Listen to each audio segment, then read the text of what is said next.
Thanks for listening to the Nice Podcast. I am available to deliver keynote presentations and workshops for your company or for your conference. Reach out to me, DaveDelaneySpeaks.com, or email me and we can talk. Now on with the show. Hey, it's Jason with the Marketing Podcast Network. You have less than 1 month left to get special early bird pricing for the Creator Economy Expo 2023. This event, folks, is for content creators and entrepreneurs interested in building and growing their content-first businesses. Do not miss this show. Join over 500 bloggers, podcasters, authors, newsletter writers, speakers, consultants, and freelancers at the learning and networking event for content creators. Plan to attend May 1st through the 3rd in Cleveland, Ohio. Register now to secure early bird pricing before it disappears March 31st. Early bird pricing ends March 31st. As a special offer, you can get $100 off just for listening to MPN shows like this one. Go to cex.events to register. Use the coupon code MPN100. The address, the URL, cex.events. That's the whole thing. Type that into your browser. cex.events. The code you use, MPN100. The Creator Economy Expo, Cleveland, May 1st through the 3rd. See you there. My job for you is twofold. 1, create a fertile environment for you to grow. 2, reduce your fear of failure. Nice. Nice. Nice. Nice. Nice. Nice. Nice. Nice with Dave Delaney. Welcome to the Nice Podcast, all about communication, collaboration, and becoming better leaders. I'm your host, Dave Delaney from Futureforth.com, where we help fast-growing tech companies retain talent and improve culture so you have happier, more connected people. Today, I'm chatting with Colton Mulligan. Colton is the CEO and Chief Strategist at FoxFuel Creative. He also facilitates retreats and workshops for CEOs and entrepreneurs. He loves stories and drinking Negronis. Is it Negroni? Is that right? You got it, man. Negroni, okay. Yeah. Negroni. I don't know if I've ever had a Negroni. Tell me about Negronis. It's disgusting and it tastes like cough syrup and I love them to death. Well, you're selling it to me there. So. I can sell just about everything in the world, but I cannot sell Negronis to people that don't already like them. It's just the way it works. Negronis, there's obviously, it's a liquor of some sort? Yeah, it's 3 things. So it's kind of simple. It's 3 things that would be terrible on their own, but they're all thrown together. There's probably a beautiful allegory for life there, but it is gin, vermouth, and Campari in equal parts. Ah, interesting. Okay. Yeah. Interesting. So I'll get into this in a second, actually. I want to talk more about that. But I do want to start with my main question, or not my main question, but this is the question I always ask. So what is the nicest thing someone has done for you recently? Oh, gosh. You could have given me this ahead of time. I know, but I like hearing it off the cuff, like, yeah, it could be very simple. It could be something really huge. I mean, this one's, I'm going to go simple. I just literally thought back on today. Yes. So, I have a big problem. One of my hangups in life and something that I'm honestly I've always worked on in therapy, et cetera, but I don't like it when people do not own their shit. Can I cuss? I didn't think about it. Cuss away. Okay, cool. I hate it when people don't own their shit. Okay. And so I'm a big believer in, like, if I make a mistake, 100%, you're going to hear me apologize, say exactly why, what the impact was and what I want to do differently. But most people in the modern world I have an issue with that. And just today I had one of my employees, we were prepping for a call. She was behind on some stuff and she straight up, like right after the call, just took the initiative and was like, hey, real quick, I blew it on that one. I was behind on it. I should have gotten at that, and I didn't do that. I just made a stupid mistake there. And I was like, it just makes life so much easier. It's so nice to do that because it removes the discomfort, and we can move on. And it helps me like address the thing and figure out how I could have helped without having said that, we wouldn't have done it. So that was nice. That is awesome. That's a great example. I mean, that's something that otherwise could have taken you a whole bunch of time to try to get through your mind. Like, okay, how are we going to talk about this and address this problem and blah, blah, blah. And that causes a leader stress as well to have to reprimand a team member or something like that. When she took ownership straight up and was just like, sorry about that. Can I tell you my role in that? Yes.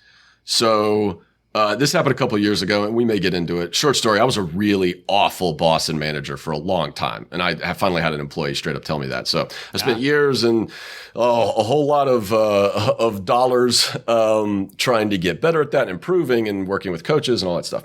And the best thing, probably one of the best simplistic things that somebody said to me is that, hey, here is your job as a manager, and you straight up need to tell your employees this. My job for you is twofold. One, create a fertile environment for you to grow. Two, reduce your fear of failure. And so whenever I have employees that do that, either they come in and that's their personality, or I'm still supposed to facilitate that space. Those are always our employees that do best. It's the employees that, like, for some reason think we don't know when they screw up. And then it just creates this whole thing of like, oh, I got to walk on eggshells because I want to address this problem, but we got to figure out when. Versus if I make them feel comfortable, they know, and I like to think that my AE that made this call today, she did it because she knew, like, I'm not going to come down on her, and it's easier. We can move on, get faster, and we likely won't have this problem again. So anyway. Yeah, no, that's great. What are some ways that you have addressed kind of diminishing that fear, because I mean, the fact that she said something right there says to me that you're doing a good job leading, because she felt comfortable enough to at least address it. Right. And comfortable enough with you and safe enough and trusting enough to be able to say, I messed up. So tell me a little bit about it. Cause you mentioned that you took some time to learn this for yourself. What are some ways that you have kind of weave this into your own work style? Can I clear the air real quick? Clear it.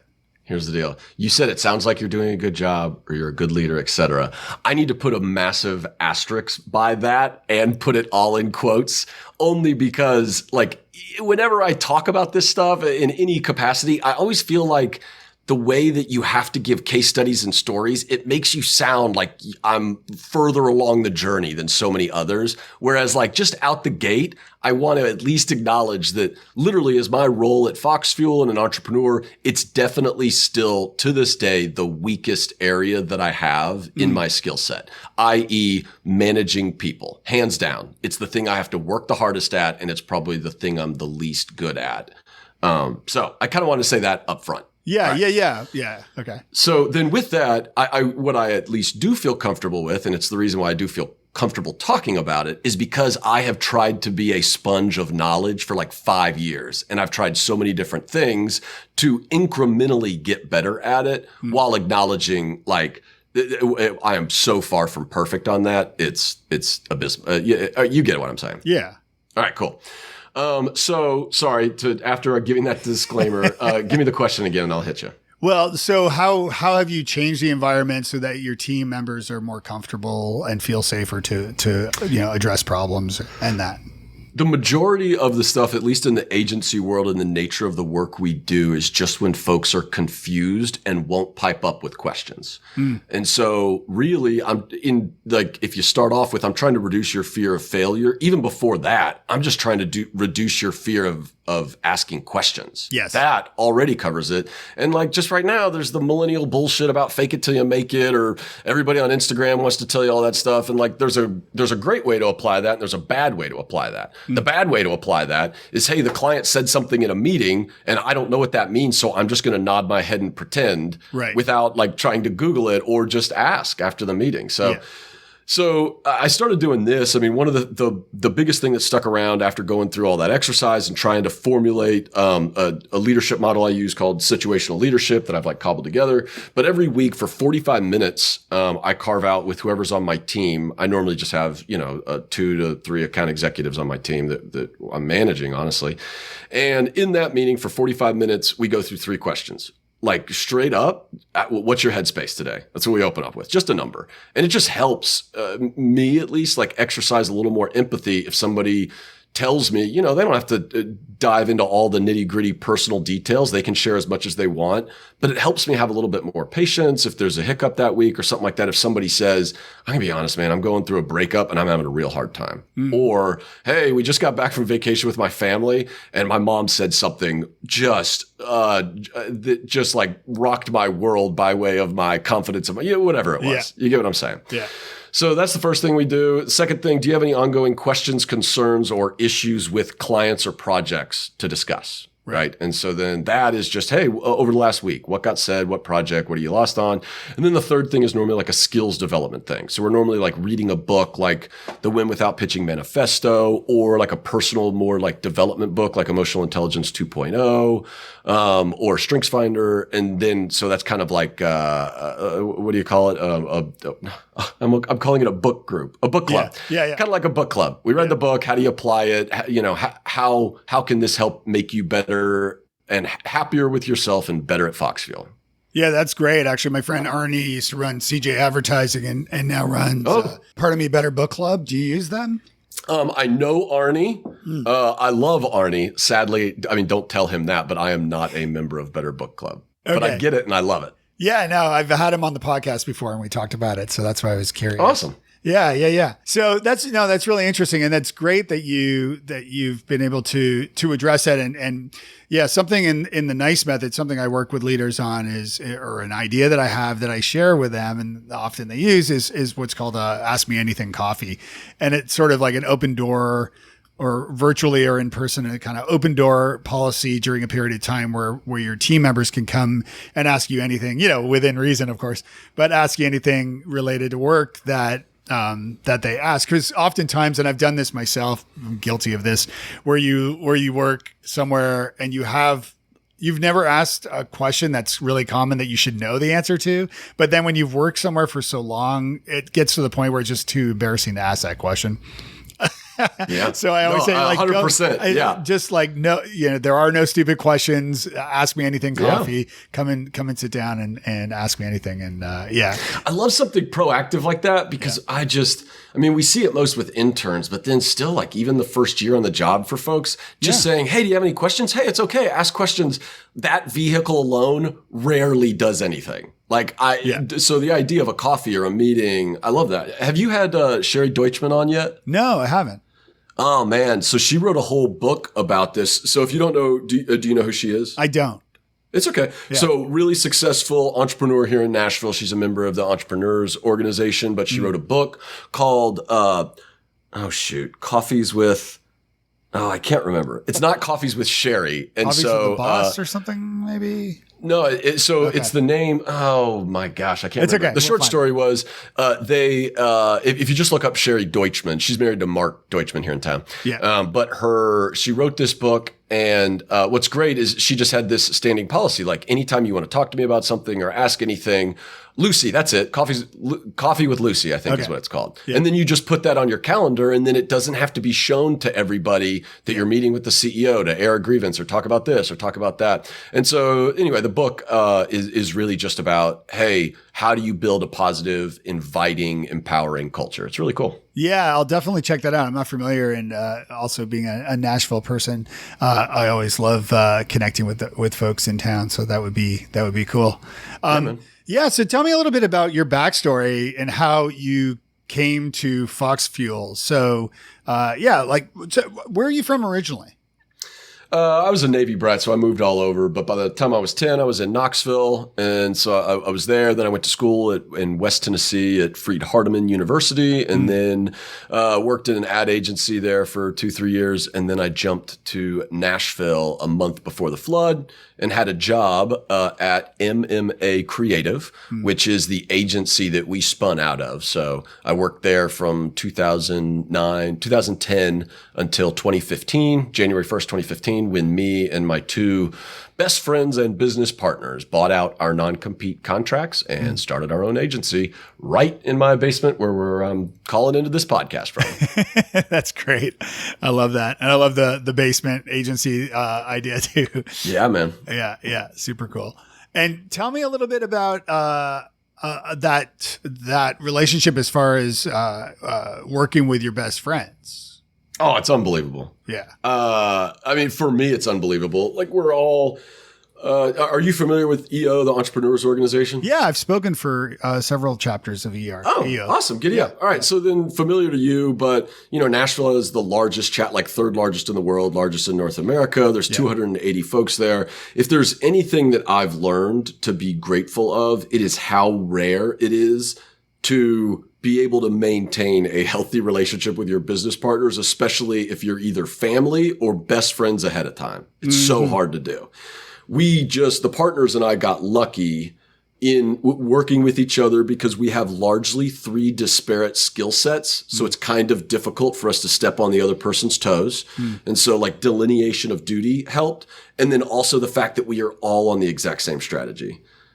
Which is we didn't go start our own agency to grow it to 50 or 100 people or, 12 million in billings and then sell it.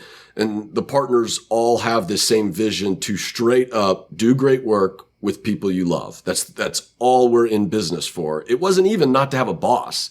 It was just the fact that in 2015, I was 29 when we looked around and I was just like, I spend 160 hours a month with people that I can't control who those people are. Right. As long as you have a boss or whatever, it's just, guess what? Whoever they hire and whoever they sit next to you.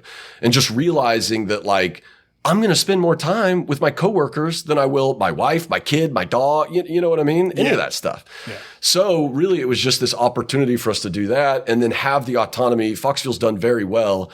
And so we're in this spot where we all make a decent living. We're able to pay fair wages to our employees and we get to be really selective with our clients for the most part.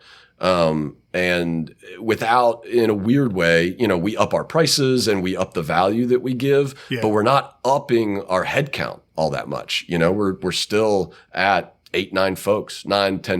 So. Yeah, no, that's great. That's great. So what do you do to kind of foster relationships at work to, beyond your own co-founders who, you've already got that, but with your team members? Yeah.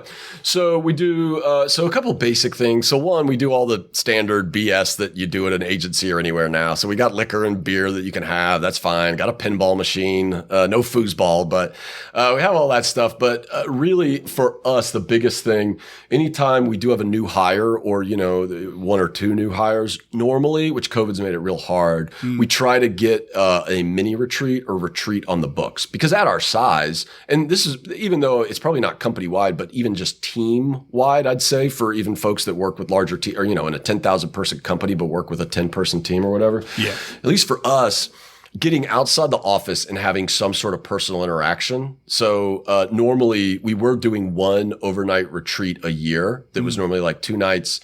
Where at those retreats, we would, do updates on the business, but we spent the majority of the time using an individual tool like we've done all of them, Myers-Briggs and Enneagram and StrengthsFinder and all of them. That was less important to us. The short story was we were trying to figure out how can we create an environment where the employees can talk about what they're proud, like what skill sets they really love, the kinds of work they want to do, and then let them know, we're investing time on the company dime to figure out how can we use your skill set to help grow the agency and how can the agency help give you opportunities to grow those skill sets that you want for your career because we know most of our employees aren't going to be with us forever, especially now. Most folks are just honest about it. So we just want to make sure that we're both good stewards of each other's time in the time we have together. And how have you handled COVID, and the kind of transitions that are related to dealing with the pandemic? COVID has had probably the most sizable impact hands down on culture. And culture for us is also the reason why folks would work at FoxFuel, by and large. So, there's other agencies you can go to in town and probably grab, 10, 20% more, just being honest. Typically agencies that have shittier culture commonly have to compensate with higher wages, right? Yeah. So, that's the one thing that sucks is because most people that want to work with us, they like the work we do, but also they see the camaraderie within the team. If you watch our recap videos or you hang out with us, honestly, you just see we work and we structure so much about it to just show up and enjoy your job every day.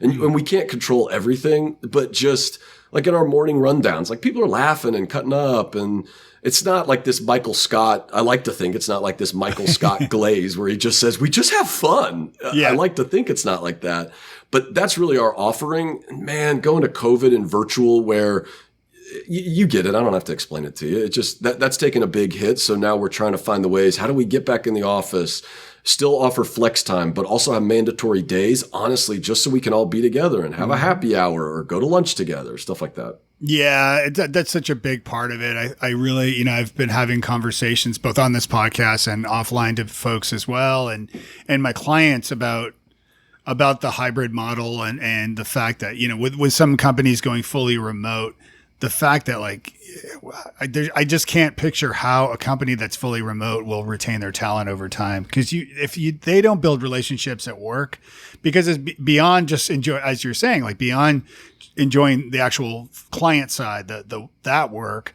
But actually, if you don't enjoy where you work, the people that you have relationships with at work, then, retention is going to be affected. And, it's just so costly to replace talent that, you're better off investing in ways to keep your team members together and happy. And, so I'm a big believer in not necessarily getting folks back to work full time. I mean, all the time, every day, but certainly doing some sort of split hybrid model.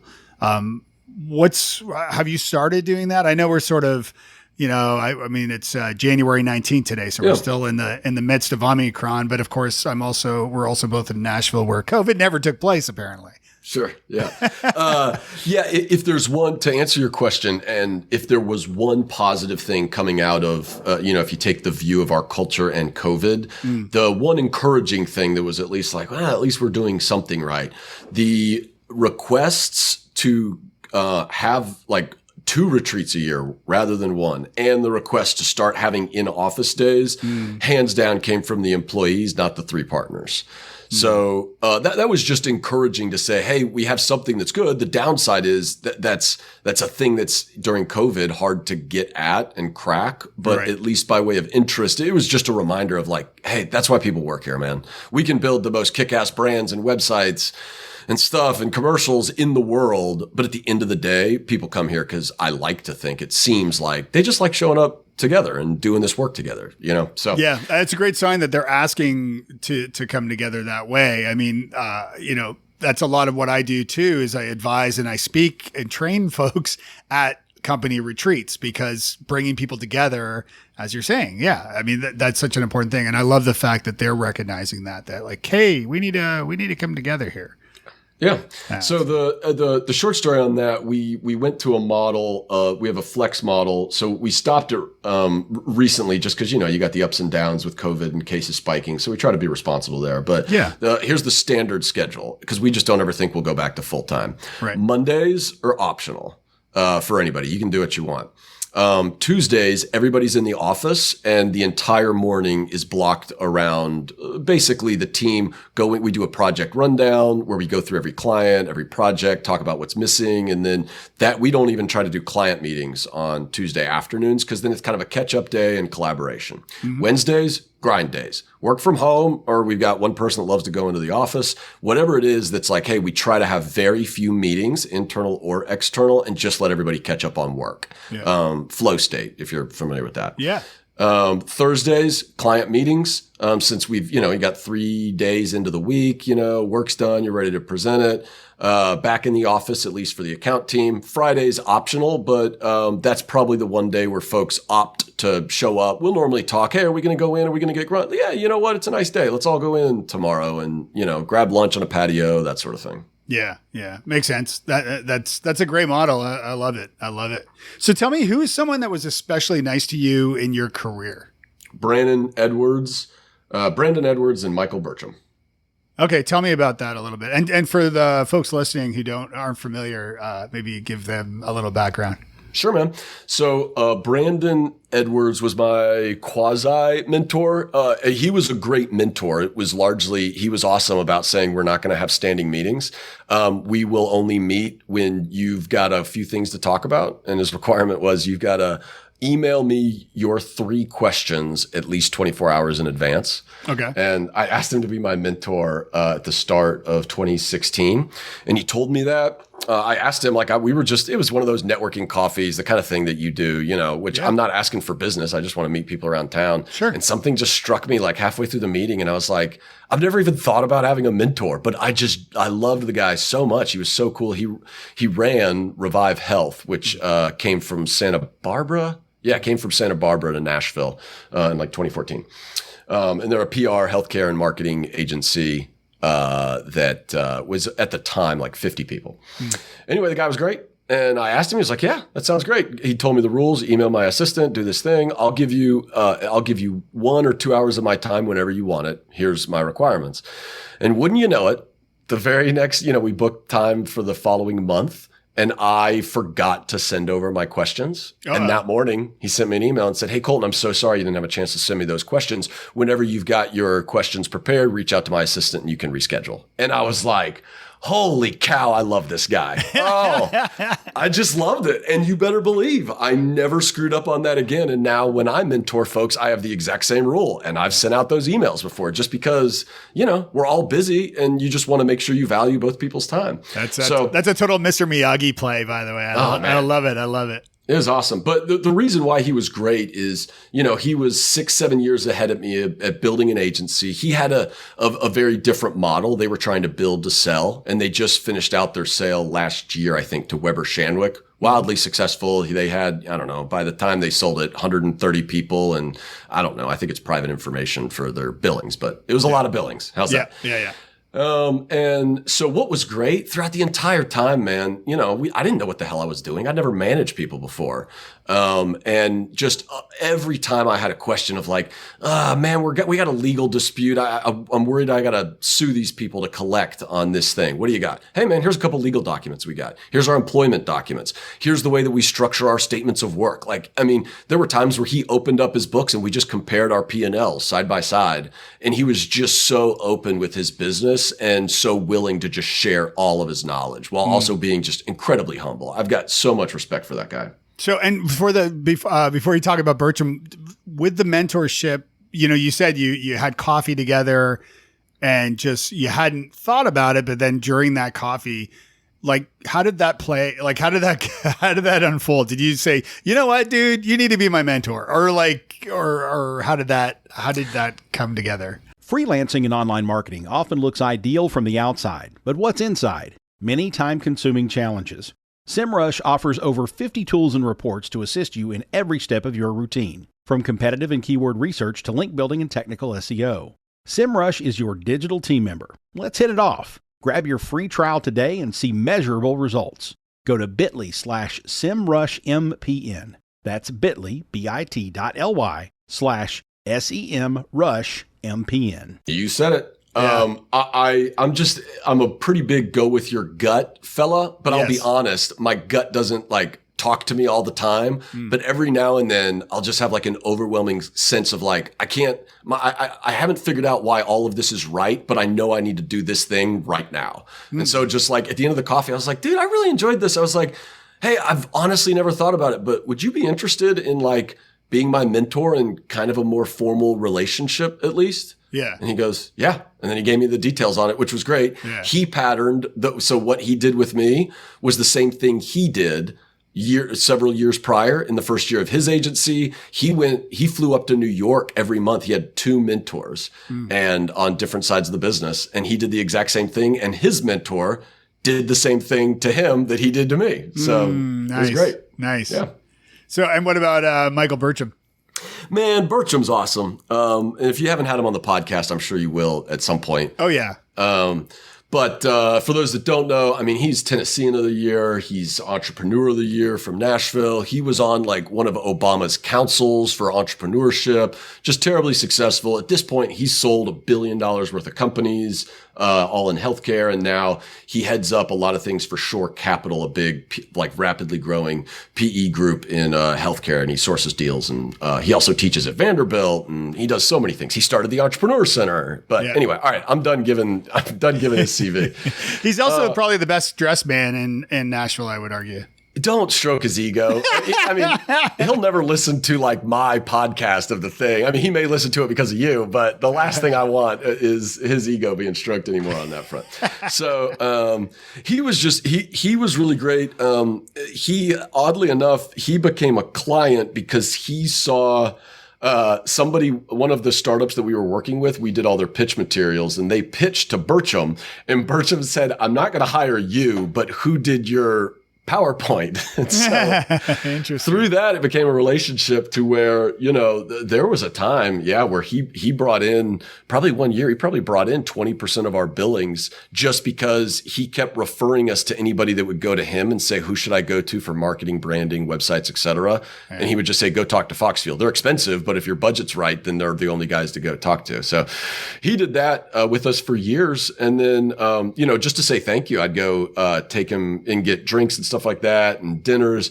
And he is just a wealth of knowledge where, for the cost of 2 or 3 bourbons, he was giving me a healthcare MBA with all this insider info that he had on tracking trends and stuff. And I've learned a whole bunch of stuff from him. So anyway, I could keep going on and on, but he was really great. So that's interesting. And yes, I've had the good fortune of kind of working alongside him when I was doing work with Jumpstart Foundry out of the EC back when the Entrepreneur Center, back in the early days. And and he's also not afraid to like get his hands dirty and literally empty the garbage every day. Like I remember that. So like, super, super cool. Yeah.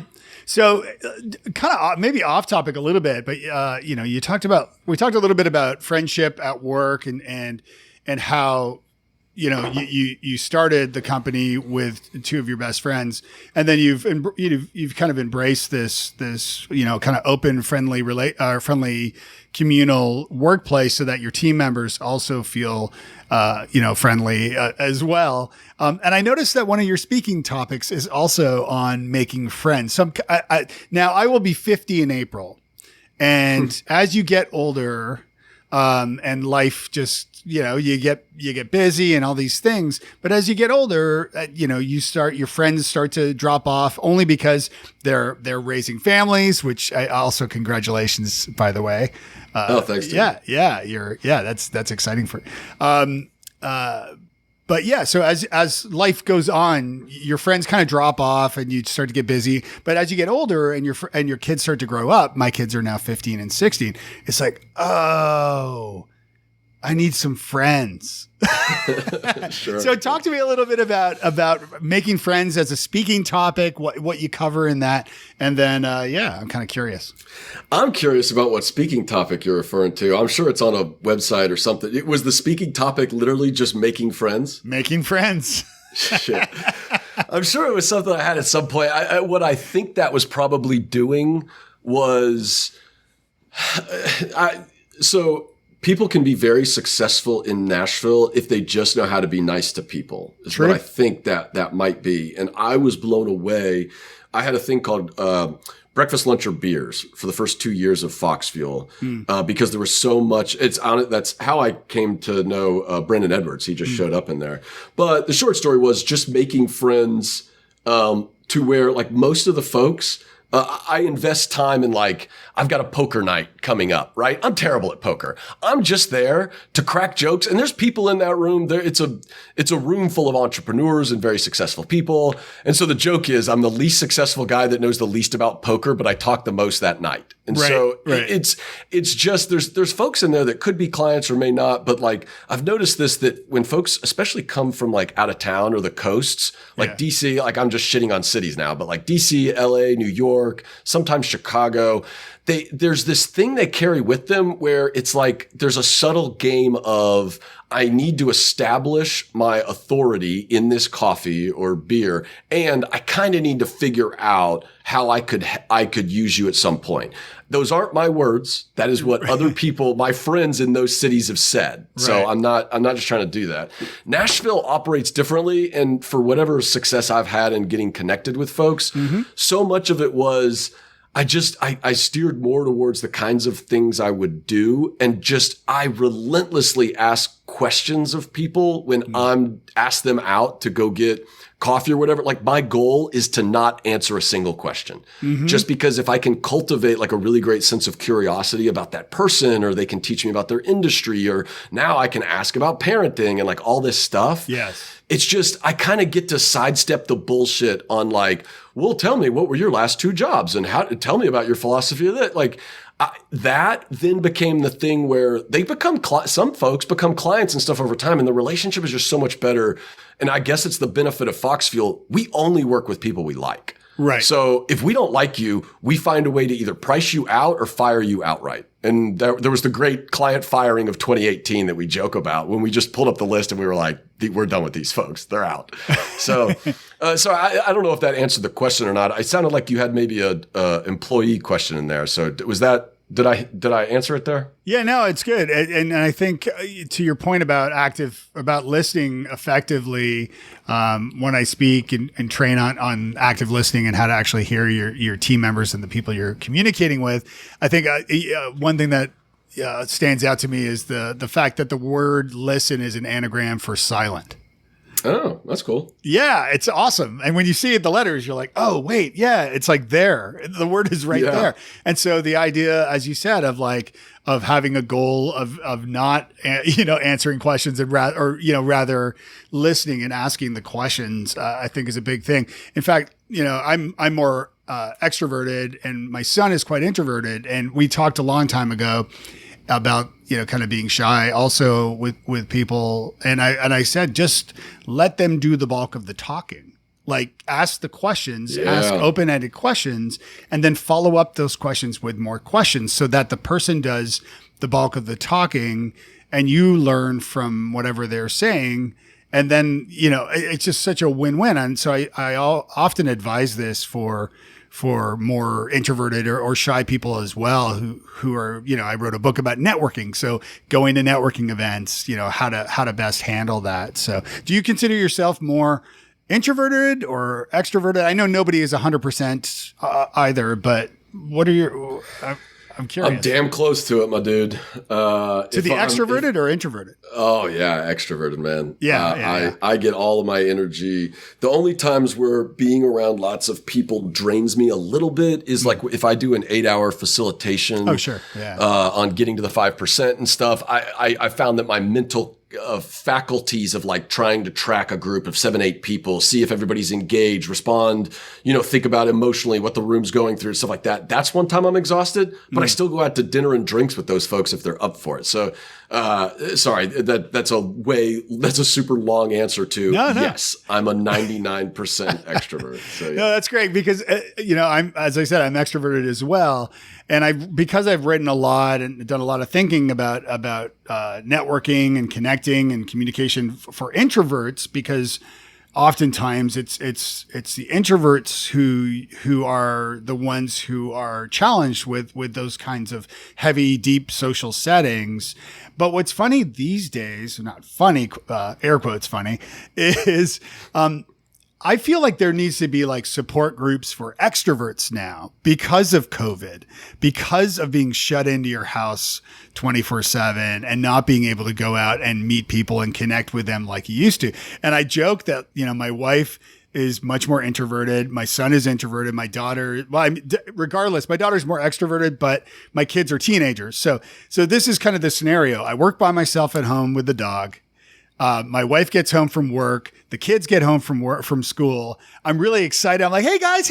And my wife, who's a school teacher, is like, locks the door. I'm reading. Please, I need some downtime. And then my kids are teenagers. So they're like on their devices off, their doors are closed. And I'm like, and then I look at the dog. Sure. Like, so. Yeah. No, I definitely feel your pain. I think, because folks have said, like, at least, in circles as, with your friends, everybody, you talk about it. I haven't suffered as bad as I thought I would. I think because like with FoxFuel and others, like I have a cameras on policy, which I know some people like shit all over it, but we also don't have a culture of like, you have to be presentable. you know? And I always say like, hey, I prefer that, but it's really just to help make sure I don't interrupt you and do all that stuff. And we want to see facial expressions. So there's always folks that are like, no, I'm having a bad day or I don't want to. Yeah, it's A-okay. But for us, I know, you know, my wife works from home as well. The default for her and her team is cameras off. Our default is cameras on. And anyway, that's kind of helped. And then we've done virtual happy hours and we got some neighbors we love. Anyway, I'm going down the long tail now, but I think I'm so extrovert needed that I just tried, I guess I intuitively forced ways to make sure I had sufficient human contact. I mean, don't get me wrong. Me and my college buddies have been playing a shit ton of video games. So that's a whole other thing to stay connected on. But yeah. Yeah, no, that helps. That definitely helps. Yeah, I'm still, you know, best friends with my crew from like high school, and so we still talk pretty regularly too. Yeah. So I want to be respectful of your time, so I'm gonna move into some lightning round questions, which I promise it's really easy. But before I do, I want to ask you: 1967 GTO. Sold it. You sold it. Okay. So tell me about this. I mean, this could go down a whole other rabbit hole. I don't know if you want to. So the short story is, boy, oh boy, was I pretty hype at the end of the year in 2014. Yeah. Starting an agency and all that stuff. And I don't know, man, I was just a wild hair. I had a little bit of disposable income because I wasn't married. I was 29. At the same time, I'm good gravy. I was taking a second mortgage out on my house and cleaning out investments and borrowing money from people to start this agency. So it sounds wildly just a bad idea. But anyway, I bought it. I loved it. It kind of became part of the identity for the agency. We used it in a lot of different things. And anyway, it was awesome. And we used it on a couple projects. But then in COVID, I wasn't using it. It's not in a covered garage. I was spending like $1,500 like every other month to fix stuff that would just break because it's outside. And I was like, all right. So finally I sold it. I wish I would have waited, but it sold for like 13 grand more than I bought it for. So it wasn't, you know, it's buying a car like that's not the standard, you know, buy a new car and then take a haircut on it kind of thing. Yeah. Well, so are you saddened by not having any more? Are you good? Are you okay? No, man. I sold that thing and then traded in my Honda Civic and still made money by switching to a Tesla Model 3. And I love that thing. Nice. I got the baseline model. I mean, you know, I got the baseline model and it's still just so much fun. I love it. So that's great. And probably easier to find parts to replace on it. I've not had to do it in 2 or 3 years. I can see it. It's plugged up to the side of my house just like I'd plug up my cell phone. And I love it. It's so easy. Yeah. That's great. All right. So lightning round. Complete this sentence. Nice guys and gals finish. First. I like it. I was really thinking about it. First. What's a nice book that you recommend to the nice makers? Nice book to the nice makers.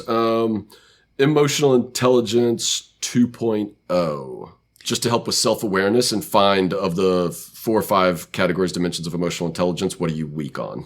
Yeah. And I'm curious actually, because you talked a little bit about during your retreats, how you, and maybe leading up to those retreats, you did personality assessments and things. How is that, shall I say, maybe paid off in the sense that like I think I'm a big fan of that. And I think it's an important thing, not just for yourselves as the leaders of the organization, but also for team members, but also to communicate those strengths to your colleagues so that you know who to come to for maybe specific things. Are you using that now? That's not how we apply that tool. I know you can, or I'm assuming you can. Yeah. So really it's more for just individuals, and to give the most basic, there's a lot of different breakdowns on it. The easiest one that I like that helps people understand it is, to help with self-awareness. If you consider it in 4 quadrants, so self-awareness and then self-management, and then social awareness and social management. Just like looking at it through those 4 dimensions. And there's technically a 5th dimension with motivation, but not worried about that. But knowing where you are in those things, you know, and the easy examples I love to give are like, some people don't even know why they're frustrated, right? Like the old joke, like if you met 3 a-holes by lunch, guess what? you're the a-hole. It's not them. Like, Yes. So the whole, and that's normally like, especially with the retreats and stuff I work with, just helping as folks are struggling with all of those dimensions, the things I historically was good at, I could normally read a room pretty well. And I was very good at managing that room. Like I'm very good with boardrooms and groups. Interpersonal stuff, I was far worse. Like, especially like in smaller numbers, 1 or 2 people. And don't get me wrong, there's times where I'm missing the room and not reading it. But then I also had issues with the self-management. Like there were times where I would be frustrated or mad and think I was justified in lashing out, right? Or whatever it was, and realizing like that's just a really low emotionally intelligent way to look at the world. Managing your emotions and being very cognizant of what's going on and how the room is responding is just so much more. It's better for everybody and ultimately so much more rewarding in your own life. Yeah. And I think, you're spot on. I think it helps everybody knowing kind of where your strengths are too, so that you can use those in your day to day. And oftentimes, what I found with personality assessments, is they put a spotlight on something that you probably already know about yourself, but you just don't really realize it, or you haven't really confirmed it. Maybe,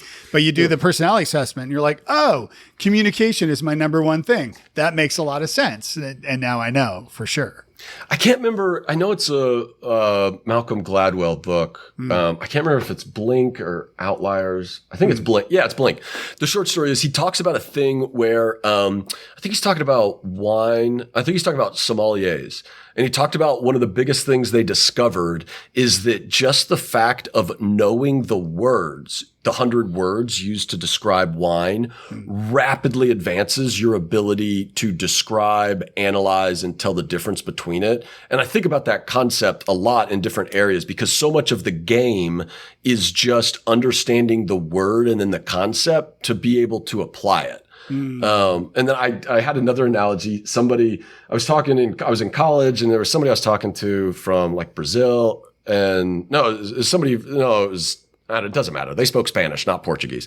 Anyway, when they were talking about it, they were saying, it was interesting learning English because I've realized that like in Spanish, you say, yo tengo hambre. I have hunger. Right. And somehow we were talking about something versus in America, it's like in English, it's like a state, right? I'm hungry. Yes. I'm hungry right now. Right. Yeah. And what was so interesting is this person, he said, I don't know how to describe it, but it is a different concept and feeling. Like I have hunger. I have a thing. Like it's kind of like you're holding a thing. It's a thing of ownership versus another thing that's like describing a state of being. And he was like, I lack the language to describe the difference. Just know that it feels very different to me and you when we're hungry. And I was like, oh, that's fascinating. That is fascinating. Yeah, that's really interesting.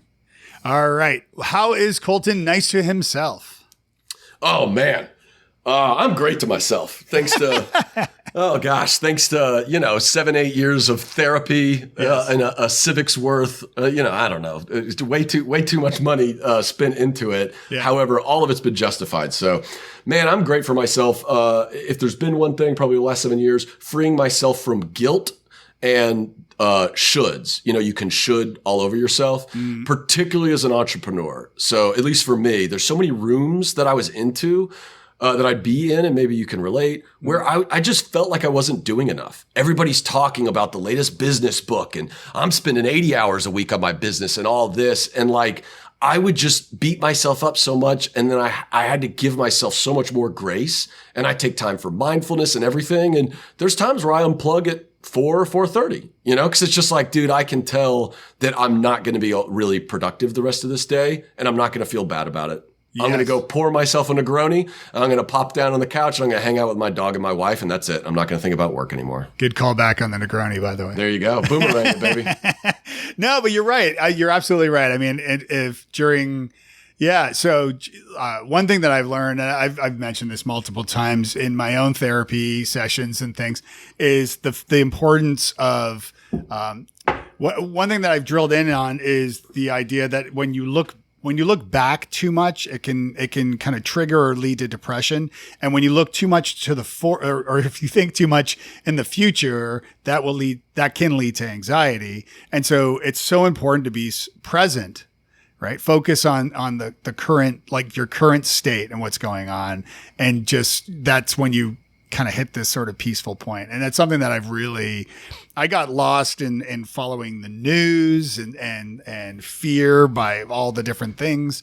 And really, when I'm such a proponent of online communication and things, but also a big proponent of understanding how social networks work and understanding misinformation and disinformation and that kind of thing. And realizing also that what's most important is that you care for the causes and things that you care most about, but also understand that the things that are completely out of your control are things that shouldn't be stressing you out so much.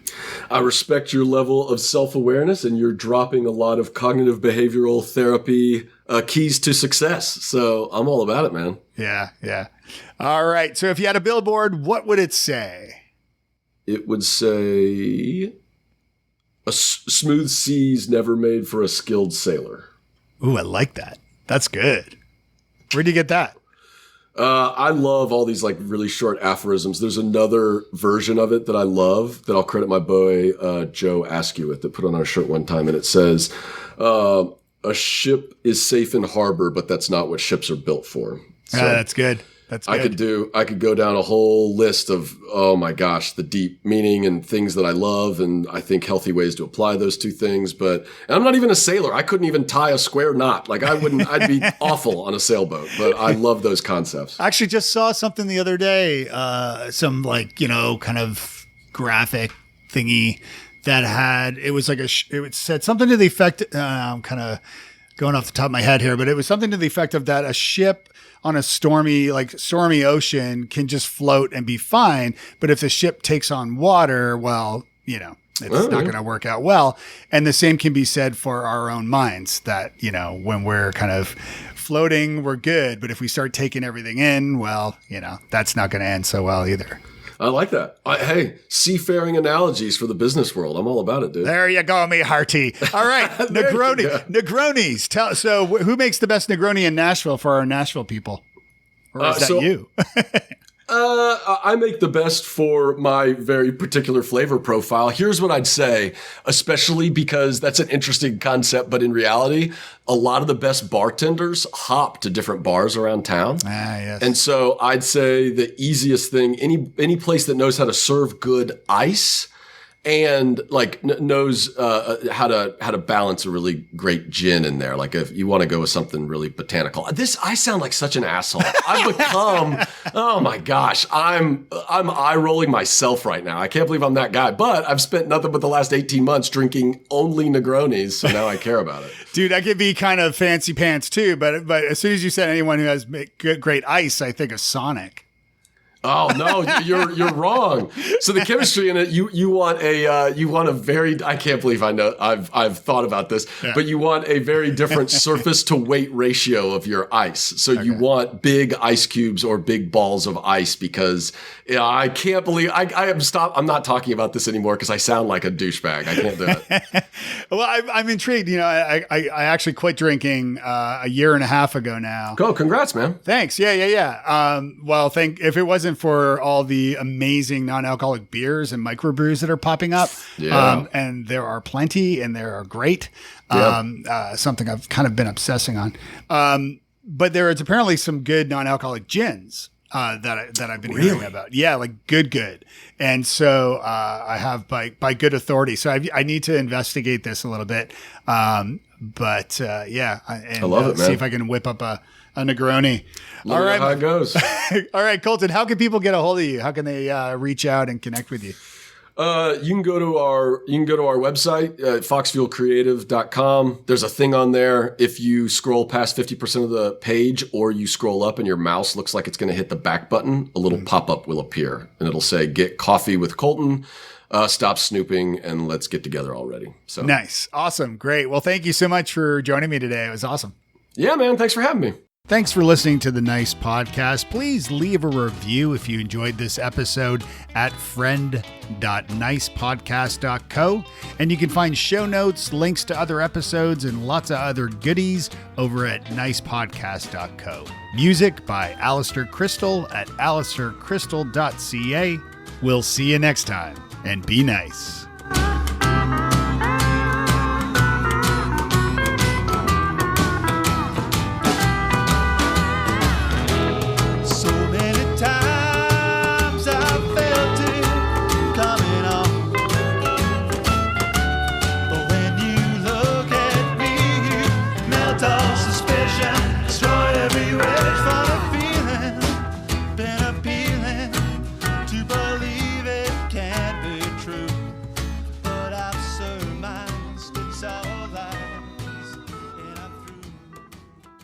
You may know you're listening to this show along the Marketing Podcast Network, but did you know there are other great shows on MPN to help your business too? Caroline Kay hosts a great podcast called Snippets of Genius. Caroline, tell us what these folks will get out of listening. Snippets of Genius is a lighthearted business podcast with some brilliant insights into how you can attract and cultivate success. In each episode, I have an inspiring conversation with genius guests from the worlds of business development, marketing, design, and wellness. Each of them share their ballsy, daring moves to burst business opportunities wide open. Every episode is designed to give you as much value as possible so you can decide, define, and develop anything you want in your career or business. Hard to turn that down. Where can people subscribe? They can come on over to my website, which is www.carolinekay.co/podcast, or find the show at marketingpodcast.net, or search for Snippets of Genius wherever you get your podcasts. You heard her. Go subscribe.